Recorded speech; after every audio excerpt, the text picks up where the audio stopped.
Industria shqiptare fatkeqësisht është në vdekje klinike. Shifrat e fundit publikuara tregojnë që industria përpunuese ka rënë me 4.5% gjatë vitit të shkuar dhe 3 muajorën e parë të këtij viti. Industria prodhuese me 3.5%. Të gjithë sektorët e këtij grupi fatkeqësisht janë në rënje.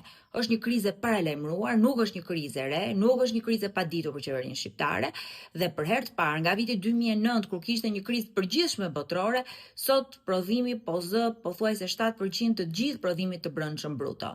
Faktorët kryesorë lidhen me shkaqe të ditura deri më sot. Lidhen me modelin ekonomik që ka ndërtuar Shqipëria, që fatkeqësisht është varur tek ndërtimi, që vjen nga pastrimi i parave të pista. Ky model ekonomik, i cili nuk i ka mbështetur këto sektor, nga ana tjetër është ndikuar edhe nga zhvlerësimi i euros. Zhvlerësimi i euros me pothuajse 1/3 e vlerës së saj i ka bërë produktet shqiptare të pashitshme në tregjet rajonale dhe ato europiane.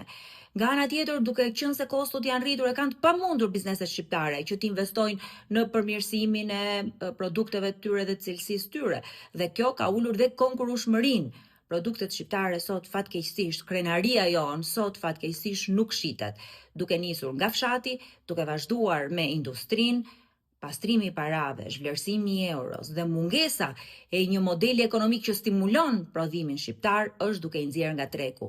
Këtë duhet ndryshojmë, këtë sistem që favorizon pakicën.